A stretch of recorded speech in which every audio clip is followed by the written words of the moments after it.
Olen lõpetanud Vasalemma põhikooli, aga keskkooli lõpetasin siis Keila tolleaegses esimeses keskkoolis.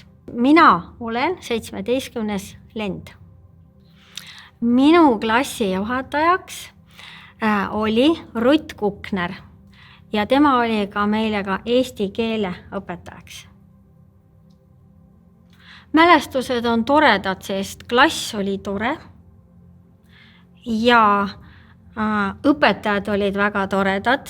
Meelde on jäänud peale klassijuhataja õpetaja Koit Kirber, minu muusikaõpetaja, kelle taktikepi järgi me laulsime koos kammerkooris koguni Estonia laval oma Keila kooli kooriga ja muidugi sealt edasi ka mindud laulupidudele.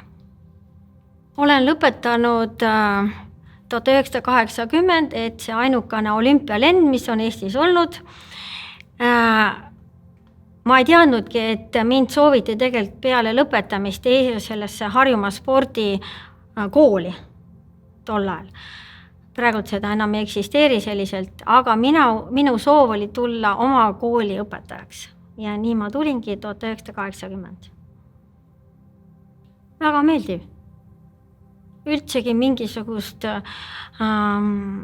kartust või sellist, väike pabin ikka nagu noor, aga kuidagi nii omane, sest et kõik see, selles mõttes maja oli vahetunud muidugi, et olin lõpetanud selle nii nimetatud praeguse loodemaja ja tagasi tulime siis sellesse Põhjamajja, tulin õpetajaks.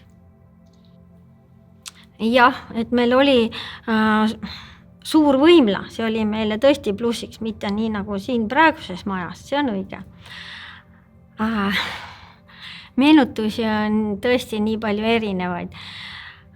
Kui seoses võimlaga, mille ehitas tol ajal siis üldse selle maja Harju Kekk, aga kiire oli selle ehitamisega ja kõik need ehitusmaterjalid ei olnud nii head ja see maja hakkas nii-öelda pudisema, suured tuuled sealt nii-öelda Paldiski maantee poolt, nii et aknad hakkasid, suured aknad kõikuma ja sealt juba lund sadas natukene sisse ja siis oligi nii, et tehti seal ütleme siis nii, et ehitajatele esitati ultimaatum, et kas nad siis tulevad oma tööd nii-öelda parandama, et kool saaks edasi töötada või me ei saagi oma tunde läbi viia, nii et olime tunnis joped seljas, tüdrukud kõndisid poomi peal.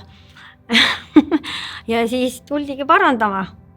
Tõmmati sellised metallvitsad sinna ümber nende betoonpostide, mis olid kuni selle kooli eksisteerimise aja seal näha. Kes me tol ajal töötasime õpetajad, siis me mäletame seda. Osa tunde pidasime kooli koridorides, tassisime matid koridoridesse ja tegime seal võimlemistunde, sest kõik ei mahtunud alla pallisaali. Koolis oli meil ka lasketiir ja töötasid väga tublid lasketiirutreenerid, perekond Jõgi ja meie koolist sirgus nii mitmeidki tublisi laskureid, kes üks oli ka otseselt minu enda klassi poiss, kes pärast lõpetas praeguse Audentese laskmisosakonna. Ja Eesti meistrivõistlustelt on toodud mitmeid medaleid meie laskurite poolt. Aga ujulat meil ei olnud ja siis oli meil vaja täita tol ajal VTK ehk siis valmistööks ja kaitseks nõudeid.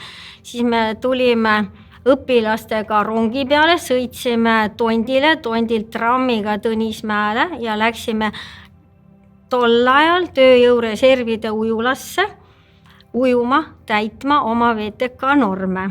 Ja sealt jälle siis trammi peale ja rongi peale ja siis jälle koju. Et sellised seigad vanamajaga seotult kehalises kasvatuses.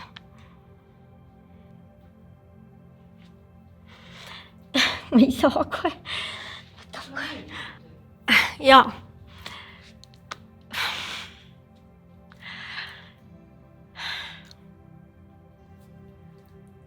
Kõige suurem tänu õpetajale ongi see, kui endised lõpetajad, õpilased tulevad ja tänavad. Ma ei saa.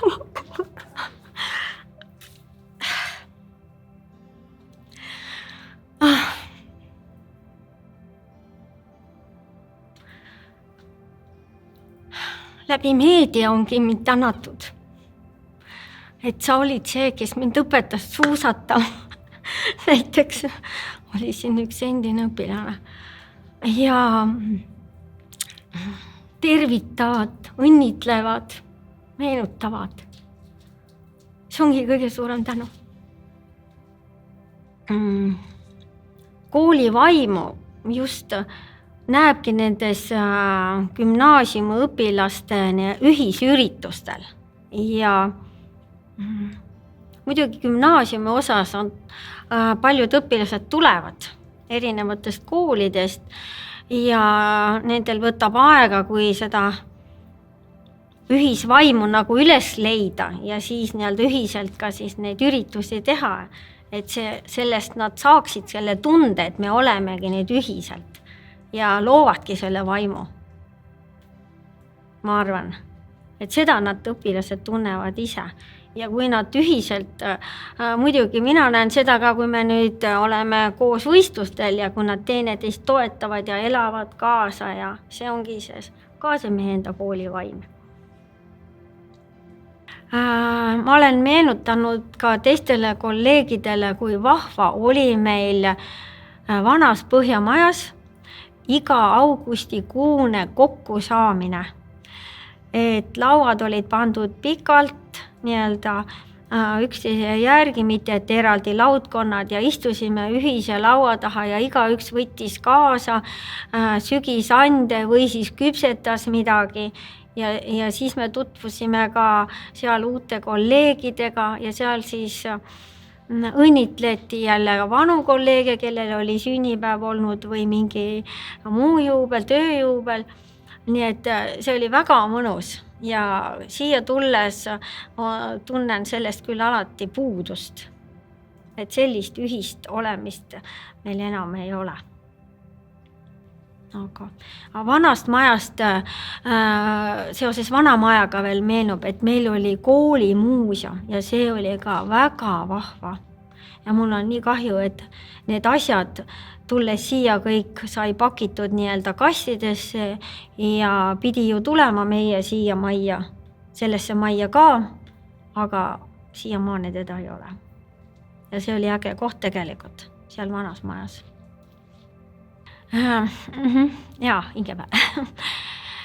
Seoses sellega, et meie kollektiiv on nii suur, maja on ka suureks ehitatud, siis me ei puutu enam õpetajatega niimoodi kokku, kui me olime vanas majas ühtsena. Kuidagi oleme nagu hakitud.